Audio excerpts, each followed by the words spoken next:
voy a hablar no es solamente de cine indígena, es de una forma de trabajar, una forma metodológica, una aproximación metodológica para trabajar con comunidades y con movimientos sociales en general. Entonces, me gustaría empezar con una reflexión que, bueno, dice más o menos así: no es necesario dar voz al otro, es necesario callarse para escucharlos. Y con esta reflexión a modo bastante provocativa, yo quería empezar y que todos empezáramos a pensar en esto, ¿no? De quién es la voz y de quién es la escucha, ¿no? Quién habla y quién escucha. Bueno, yo he dividido esta presentación más o menos, no es muy organizada, en 3 puntos: audiovisual y comunidad, que voy a hacer más o menos un recorrido, principalmente por la historia del documental, entre las metodologías para dar voz al otro y las metodologías para callar. Después voy a hablar al final de la propuesta que venimos trabajando en la Universidad Federal de Goiás, en la cual hice mi carrera, en donde trabaja Rafael, en donde también estudió Gabriela, que estamos los 3 aquí, los 3 fuimos participantes de este proceso muy bonito, que es el Taller Internacional de Documental Sin Fronteras. Bueno, ahí empezamos un poco entonces hablando un poco de la historia del cine, y ahí me siento muy contenta de poder hablar al final, porque puedo hacer una especie de resumen de muchas cosas que se ha hablado en esta mesa ya. Cuando vamos a hablar de cine y audiovisual comunitario, ¿no?, que es mi campo de estudio, no estamos hablando de cualquier tipo de imagen. Estamos hablando de un cine que tiene como expresión mayor, o sea, comunicar y poder hablar, de representar políticamente a comunidades que o no fueron representadas o fueron representadas de una forma que no condice mucho con lo que ellas mismas quieren que sea representado, ¿no?, con su autorrepresentación. Entonces, cuando hablamos de cine y video comunitario, tiene una otra función. No es solamente una función artística, tiene una función principalmente política dentro de estas comunidades. Y hay que pensar también algo que es muy importante, es que este cine y audiovisual, estas imágenes, son realizadas principalmente para que sean disfrutadas adentro de la comunidad. O sea, el primer lugar de recepción de estas imágenes no va a ser las pantallas del Cine Verdi o las pantallas de los grandes festivales de cinema o Hollywood. Va a ser la propia comunidad. Y es desde ahí en donde se empieza después a circular por otras pantallas, ¿no? Y esto es súper importante, porque desde el primer lugar de recepción, yo creo que empiezan a surgir en la historia del cine los primeros problemas entre las comunidades y los cineastas, ¿no? Los investigadores y las comunidades, los antropólogos y las comunidades, porque nos estás filmando, nos estás grabando, estás escribiendo sobre nosotros, pero ¿quiénes son los primeros a leer o a ver nuestra imagen? ¿Quiénes son? Bueno, desde la historia del cine, principalmente el cine documental, siempre ha tenido una vocación muy grande para las temáticas sociales y para el trabajo con las comunidades, principalmente las comunidades indígenas. O sea, la primera película que se considera documental es Nanook el Esquimal, que es una película en que Flaherty ha acompañado, ha vivido con los esquimales mucho tiempo, ¿no? Ha filmado, ha refilmado, los ha enseñado a filmar, los ha pedido que escenificaran, se ha casado con esquimal, entre otras historias, ¿no?, de fondo. Pero hay esta vocación del cine documental de hacer cosas sobre el otro y algunas veces con el otro, ¿no? Hay esta vocación de dar la voz al otro y de a veces no compartir la voz, o en algunas muy pocas veces de callarse. Entonces también tenemos Dziga Vertov, eso en los inicios del cine, ¿no?, cuando se cogió todos los aparatos de proyección, se puso en un tren y fue a recorrer Rusia, toda Rusia, pues llevando la buena nueva de que la revolución se había hecho, y filmando y proyectando con las comunidades. Yo no sé, yo creo que esto es un trailer, vamos a ver si funciona. Ahí. Mira, eso era como era una proyección.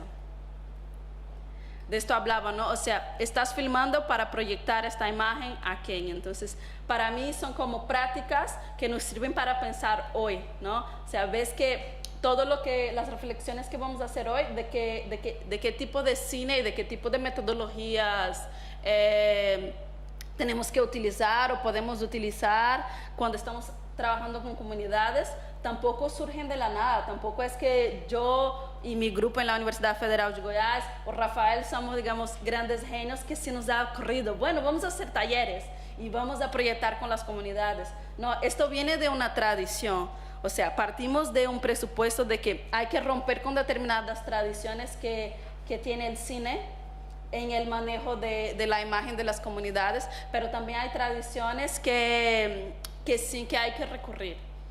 Y luego, otro referente también es el antropólogo Jean Rouch, que por más que tenga muchísimas obras criticadas, hay algunas que nos sirven bastante de parámetro. A mí me llama mucho la atención esta que se llama Yo un Negro, que es cuando dice, yo propuse que hiciéramos una película juntos, ¿no? Desde ahí ya marca un punto de partida muy diferente.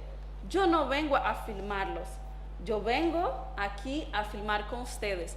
Y yo soy muy encantada de esta película. Si alguien no la ha visto, súper recomiendo porque es muy interesante. Porque yo veo dos películas en esta película. Primero tú tienes Rouch, que filma a los jóvenes negros. Esta es una película sobre el otro.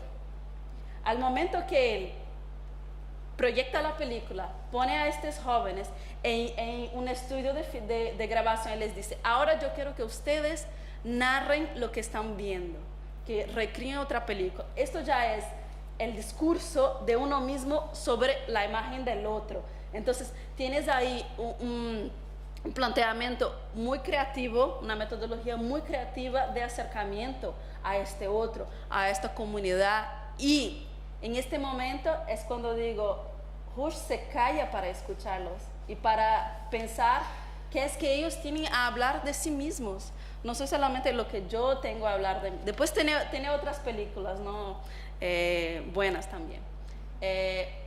Otro referente es Chris Marker, que ha filmado en casi todas las comunidades de conflictos, de revoluciones del mundo contemporáneo. Y él se ha especializado un poco en dar voz al otro, pero de una forma muy creativa a través del ensayo documental. Y entonces todo esto nos va generando como pistas e ideas de cómo ir trabajando y construyendo una metodología. Y enfocando un poco más en América Latina, porque estos referentes, ellos no fueron creados solamente en Europa. Digamos, desde los inicios del cine latinoamericano hay aproximación al cine social, al cine indígena, y aquí quiero llamar mucho la atención al cine boliviano, que desde sus primerísimas películas ha tratado de enfocar a las comunidades indígenas. O sea, una de las primeras películas es Corazón Aymara, de Pedro Samarino, y después ha tenido un desarrollo bastante interesante en lo que se refiere al cinema indígena. Entonces tenemos referencias en Cuba, Bolivia, Ecuador, en Brasil. Luego, otro referente muy grande, que es en donde finalmente esta idea de dar voz al otro se vuelve fuerte, ¿no? Esta expresión es con el nuevo cine latinoamericano de los 60. Y ahí tenemos todas las películas cubanas, las películas brasileñas, y cuando lees los manifiestos de los grupos que se fueron formando, ¿no? Grupos políticos implementados por el propio momento político que vivía Latinoamérica, se habla mucho de dar voz al otro, de hacer un tercer cine, de hacer un cine del subdesarrollo, de hablar de lo que no se habla. Entonces, ahí vamos viendo toda la proliferación de los grupos que hacen un trabajo muy importante en lo que es dar voz al otro. O sea, tienes todas las películas del Grupo Cine Liberación, las películas del Grupo Cine de la Base, que el Grupo Cine de la Base de Argentina ya es un grupo un poco diferenciado, porque él ha avanzado un poquito más en lo que es eso de dar la voz al otro. Trabajaba con grupos obreros en comunidades y ahí les proyectaba las películas y muchas veces invitaba a los obreros a ser parte de los equipos de filmación, a escenificar. Entonces ya ves que rompe un poco con la idea del autor, que en este momento era muy fuerte el cine de autor. Había esta idea de dar voz al otro, pero desde mi lugar de autor, desde mi creatividad, ¿no? Porque soy yo el director de la película. Entonces, esto era muy fuerte entre los directores del cinema latinoamericano de los 60. Y también porque hasta ahí hacer cine era muy caro. Hacer cine suponía grandes equipos, películas, revelado, ¿no? Suponía mucho dinero que estas comunidades, de por cierto, no tenían acceso. Aquí hay algo muy interesante, que es el grupo Ucumau de Bolivia, y quiero contar un poquito la historia de esta película que se llama El coraje del pueblo. Es la primera película en donde son los propios personajes del hecho los que van a contar lo que ha pasado. Entonces, esta película es muy interesante. Vamos a ver si podemos ver un pedacito y les voy contando. Porque esta película trataba de un masacre de los mineros indígenas bolivianos.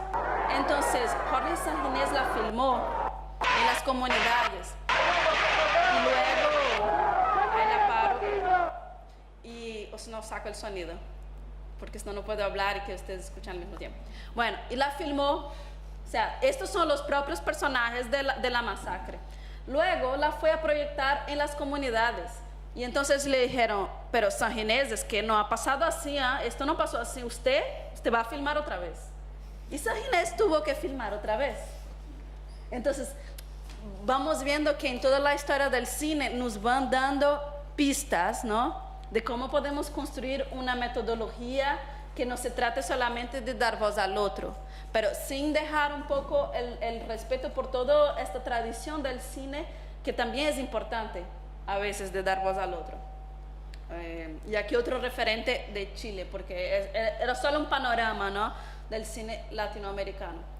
Bueno, llegamos a los años 80 y ahí la cosa empieza a cambiar un poco. ¿Por qué? Porque llega el video y ahí todo ya empieza a ser más barato. Las cámaras empiezan a ser más pequeñas, tenemos un avance tecnológico que va también a llevar a... No tengo tiempo. Que va a llevar a... Es que estoy hablando muy rápido. Que va a llevar a un avance metodológico. Tienes la llegada de las cámaras pequeñas, como se ve ahí en la foto, o sea, ya puedes filmar desde una motocicleta. Y todo eso, como hay un barateamiento de las tecnologías, las comunidades empiezan a tener sus propios equipos. Entonces, empezamos ya con procesos a partir de los 80. Hay también un contexto político, pues que no cabe aquí hablar, que empiezan, digamos, que las comunidades ya empiezan a filmar. Entonces, tienes ahí un cambio, ¿no? En este momento ya se empieza un poco lo que es la autorrepresentación. Van a empezar las primeras experiencias de televisiones comunitarias, como esta experiencia, y hasta llegar a lo que tenemos hoy, a un desarrollo tan grande que cualquier persona hoy con su teléfono móvil puede filmar y autorrepresentar sus comunidades y transmitir todo lo que está filmando en vivo y en directo por la web. Y también que los propios, entre aspas, enemigos, ¿no?, la policía, las instituciones, todos ya empiezan también a armarse con las cámaras, muchas veces en contra de estas comunidades.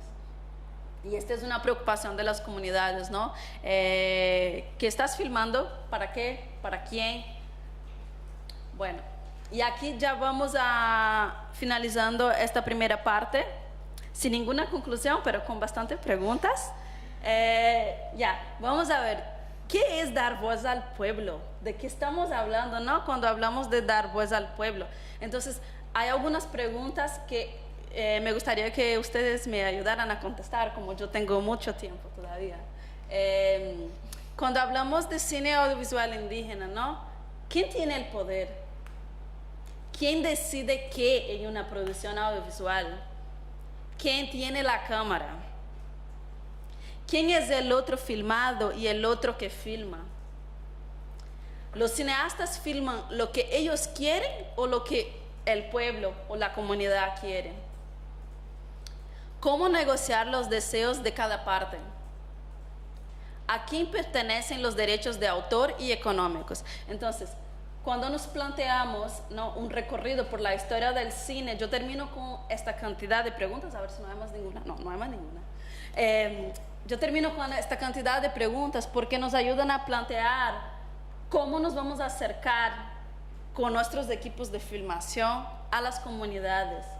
O sea, ¿estás hablando de dar voz al pueblo o estás hablando de que el pueblo pueda hablar? O sea, ¿de qué estás hablando y qué tipo de preguntas te tienes que hacer para empezar un acercamiento a las comunidades? Entonces, ahora vamos a lo que o sea, la mayor parte de lo que he hablado aquí, yo llamo de metodologías para dar voz al pueblo. Y ahora vamos a empezar quizás a tener algunas pistas de cómo contestar a estas preguntas y construir una metodología para callarse, ¿no? ¿Por qué yo llamo de metodología para callarse? Porque a mí me molestaba mucho cuando yo pensaba, pero es que les estamos dando voz, pero es que nadie es mudo, y mismo los que son mudos tienen las lenguas de señales. O sea, no necesitamos que nadie nos venga a dar voz, porque sabemos hablar, y muchos indígenas hablan muchos más idiomas que nosotros. O sea, yo la comunidad me sorprendí mucho cuando llegué en Bolivia, en este mismo taller donde ven la foto. Fuimos a una comunidad que se llama, ya no me acuerdo, ¿te acuerdas? No Condorquinha, la otra, la de las aguas calientes. Fuimos a Charazani y ahí todos hablaban quichua, aymara y español, y hasta podía encontrar indígenas que hablaban inglés. Entonces, de la cuna ya aprendes 2, 3 idiomas. Hablan mucho más idiomas que yo, entonces no es voz lo que les falta. Por eso digo que para que un diálogo pueda ser establecido, hace mucho más falta, no hace falta que 2 personas tengan voz, hace falta que tengas oídos, hace falta que te calles un poco para poder escuchar. Entonces, partiendo de este presupuesto, es que vamos a trabajar en este tipo de metodología, ¿no? Esto va a pasar, es algo, digamos, teórico. Esto va a pasar. Aquí quiero llamar la atención para algunas experiencias que desde mi punto de vista están construyendo un poco los parámetros de esta metodología, y ahí yo puedo hablar del grupo Video en las Aldeas de Brasil, que es un grupo que desde hace más de 10 años trabaja con la formación en audiovisual e indígenas en Brasil. El Centro de Formación en Realización Cinematográfica, el CEFREC de Bolivia, que también tiene el mismo tipo de trabajo y trabaja ya hace más de 20 años también. El Indymedia, bueno, y aquí es una foto de un compañero, Brett Will, que fue asesinado en México cuando filmaba las manifestaciones en Oaxaca, y es muy querido por todas las comunidades de Oaxaca. Por eso le pongo ahí, porque también era mi amigo, entonces en forma de homenaje a esta persona tan importante. Ahí llegamos al estudio de caso ahora. Bueno, el Taller Internacional Sin Fronteras fue un taller de formación en cine audiovisual que se realizó entre los años 2008 y 2010 en Bolivia y en Brasil. O sea, fueron formados, si yo no me equivoco con el contaje, como 80 estudiantes, entre indígenas bolivianos, indígenas brasileños, estudiantes brasileños y bolivianos de etnias variadas, y personas principalmente en Brasil que eran militantes o activistas de movimientos sociales. Entonces, un año nosotros nos desplazábamos hasta Bolivia, y íbamos a comunidades indígenas para hacer los talleres en un formato de internato. O sea, pasábamos 2 semanas de clases de 7 de la mañana hasta la medianoche, y luego íbamos a 2 semanas de filmación. Y el año siguiente en Brasil, entonces hicimos este taller por 2008, 2009 y 2010, fueron 3 años, ¿no?, que hicimos este taller. Y fue en el taller en donde, digamos, esta reflexión que viene del trabajo de este laboratorio en lo cual nos vinculamos en Brasil, viene desde hace mucho, son 17 años ya que el laboratorio existe y trabaja con esta metodología, pero en el Taller Internacional Sin Fronteras estuvimos juntos mucho tiempo y empezó una reflexión, digamos, más profunda, y fue también, digamos, lo que presento aquí es un poco de las reflexiones de mi tesis de maestría, que la presenté en la Universidad de Buenos Aires. Bueno, esta metodología parte del principio de que para aproximarse de las comunidades, lo principal es que tengas en la cabeza que investigar y filmar implica participar, que es esto lo que Rafael decía pues en su ponencia.